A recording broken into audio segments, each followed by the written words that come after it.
Hello and welcome to another episode of the Fijian Diaspora TV. I'm Satish Rai and I'm going to talk about election 2014 in Fiji.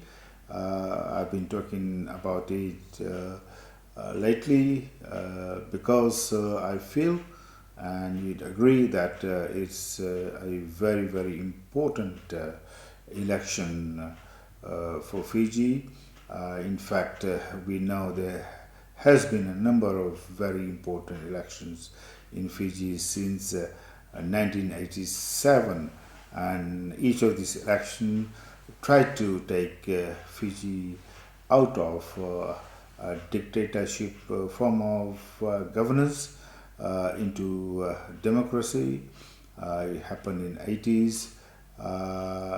Then democracy was toppled again. Happened in the late 90s, and once again in 2014. Fiji is now trying to get out of a form of dictatorship since 2006 and get into democratic form of governance, which all of us, whether we live in Fiji or whether we live in the diaspora, or there are so many other people around the globe who are involved in Fiji in one way or the other, or would want to get involved with Fiji in one way or the other, as a tourist, as investors, as people who wish to play sports in Fiji, and so on. So, for all of us, it's very important that the election, which is going to take place on 17th September 2014 in Fiji, is held in a equitable way, in a fair way, and there has to be a level playing ground on which all the parties, there are 5 parties registered so far, can field their candidates and get the voters to offer their preferences to any of those up to 250 voters, which we anticipate, rather 250 candidates, which we anticipate will participate in this election. But today, I wish to talk about a very, very dramatic change in the electoral process which has taken place in Fiji, and under which all those 550,000 registered voters would cast their votes. All those people who have voted in Fiji before, they would know that Fiji, during for the purpose of elections, was divided in various constituencies, and furthermore, they're divided along the national voting and communal votings. Before, I think national voting was called cross voting, where all the races would vote for those specific number of candidates, but that has all changed. A voter would be able to vote for anybody, any candidate, irrespective of race, ethnicity, gender, sex, sexuality, religion, and so on. And so that's one big change. And secondly, and which is slightly, probably can be more confusing, is there will be only one constituency in Fiji, spread over all those islands, Viti Levu, Vanu Levu, and 300 odd islands, and there'll be only one constituency, and which is eventually going to produce 50 MPs out of the 250 odd candidates who we expect will fight these elections. So, how does it work?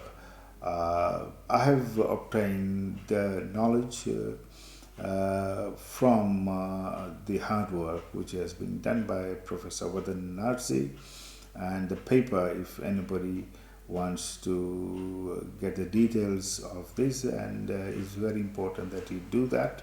The last edition was, I think, in the Fiji Times. I read the online version of it. The first one, which was in more detail, I read it in the Fiji Leaks blog site, and in both these papers, Professor Vadanarsi has made it very easy for people like us, if you read it carefully, to know how the voting is going to take place, and how the vote which you cast will be used to decide which of those 250 candidates will end up representing you in the parliament. And it is quite complicated. I'll try to have a go at it today, very briefly, and just give you a broad idea of what's going to happen. And later on, once I've digested more information, and if I've gone astray anywhere, I would request Professor Narsi to correct me, so that I can correct myself in the next episode when I discuss this voting. But as I said, today the whole of Fiji is going to be in one constituency, a huge one, and you will be voting for one candidate out of that. And what's going to happen to your vote? First of all, what you have to realize that the party which your candidate belongs to has to cross the magical target of 5% of the total votes which were cast. For instance, let's say 500,000 people cast their votes, so your party, the candidate you voted for, that party has to have 5% of the total vote cast. Only then that party will be eligible to have at least one of their candidates representing you in the parliament. Let's say there's a party which is quite popular today, or on the day is quite popular, and they get about 200,000 votes, and they may end up getting about 30, 40 percent or 50% of the votes, and let's say they are eligible to get about 20 seats in the parliament. And then the ranking in the party itself, and it is not predetermined ranks which the party will determine before the election, but those the top 20 vote getters will end up in the parliaments. For instance, a closer look at this, the leader may get about 40-50,000 votes, so clearly he or she will become the MP, but the 20th person candidate may get only 5,000 votes, but he or she will also become MP. On the other hand, the party which did not get 5% of the votes, the person, the leader may have got about 20 thousand votes or 15,000 votes or even 12,000 votes, which is higher than 5,000 or even 6,000 votes, he or she will not become MP, but another person who belongs to party which got 20 eligible MPs will get in with 5,000 votes.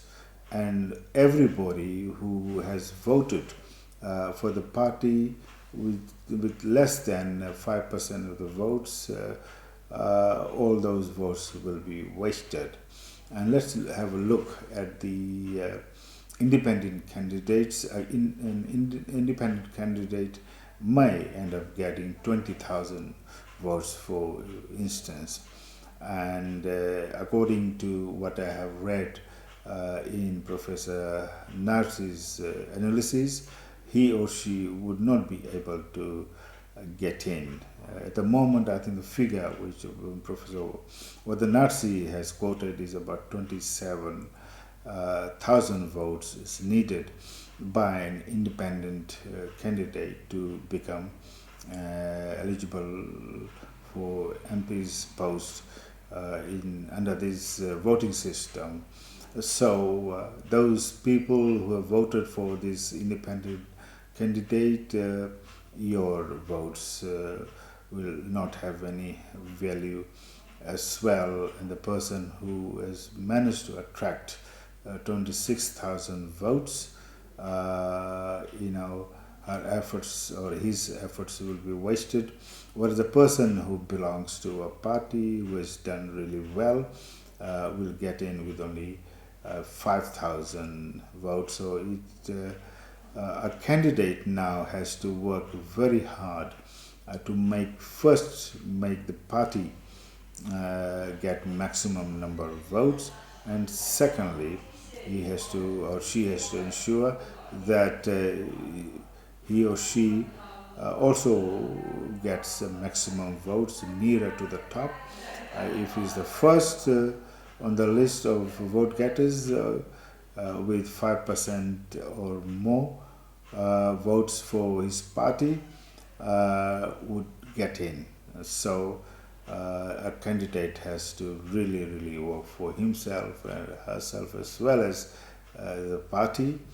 I don't know whether I've been able to clarify anything for you or made things more muddy for you, but it is a bit muddy at the moment. And as I said, this analysis I've got from Professor Narsi. Please look up his blog site, look up his article. If you don't understand, I don't know how, but you can contact him, because as far as I know, he's the only one out here there in the public who has done all this work to make it easier for you to make an informed choice as to how you're going to vote and how you're going to elect a group of best candidates who are going to lead Fiji post 17 September 2014. Before I go, I'd just like to inform you that later on, nearer to the date, we are thinking of putting up our own list of 50 candidates for you to have a look at. And whether you agree with those candidates or not is not here or there. It is basically for us to see, how much work we are doing to analyze things in Fiji and how close we get to predicting those 50 individuals who are going to form the parliament or next parliament in Fiji. I will be back with more information about Fiji's elections and other issues of interest in Fiji and in and around Fiji in the diasporas. Until then, it's goodbye from me, Satish Rai.